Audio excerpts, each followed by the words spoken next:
Hi guys, it's Candace here with a quick used book haul. I went to this used bookstore today and the book gods were very kind to me. They even gave me one book that was on my wish list and a few others that I'm very intrigued about.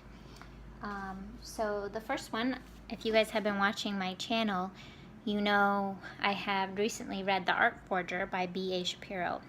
B.A. Shapiro is a author that lives in Boston, and they just last week put a bunch of her books of this book on the T around downtown for free, and I love that they do that, and I think they try to do it with local artists, but my library didn't have it, so I was so bummed. I was like, maybe I should just go downtown and get on a T, but anyways, I found it, and it's The Muralist, and this is the Canadian version, but it's so beautiful. The colors, I know the lighting's not great on this. I'm not even editing.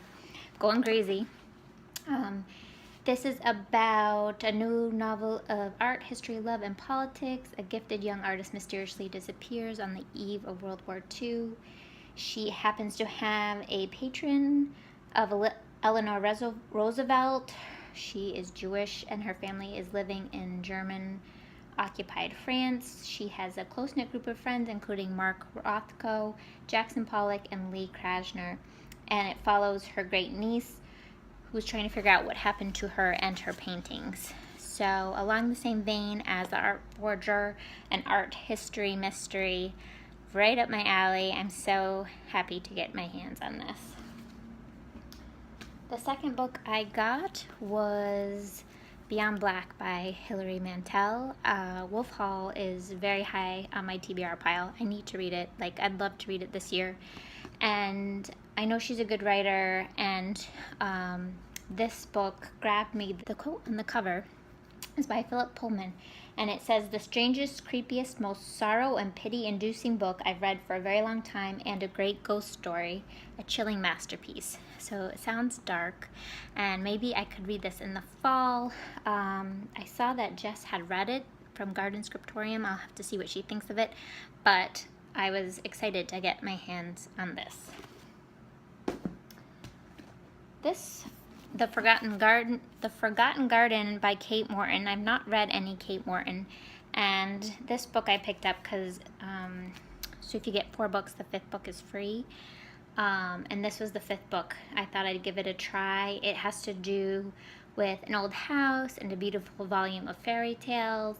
Do you guys use the Goodreads app?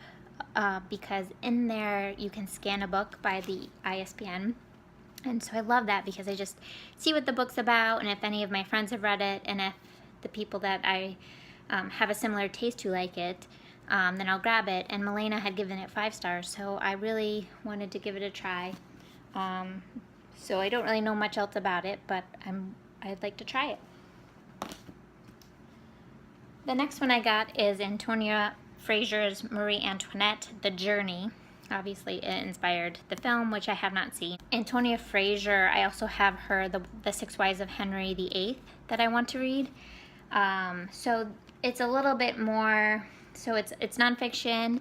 It also has a bunch of pictures in here, which I really do enjoy, but I would like to learn a little bit more in depth about Marie Antoinette, and a nonfiction book that is enjoyable to read, I will learn more. Sometimes historical fiction bends the facts. So I grabbed this. And my last book is Mrs. Dalloway by Virginia Woolf. I've not read any Virginia Woolf, and I've been trying to read a classic a month, sometimes 2, if I'm so inclined, especially if they're shorter. So let me know if this is a good first Virginia Woolf to read. I really liked Priya Parmar's The Two Sisters, I think it's called, about Virginia Woolf and her sister Vanessa Bell. So I am really wanting to read one of her books before the end of the year. So let me know what you think. I hope you guys are all having a great week, and I know I'm reading some really good books right now, so I'll get to these later, but I hope you are all having great reading, and I'll talk to you soon. Bye.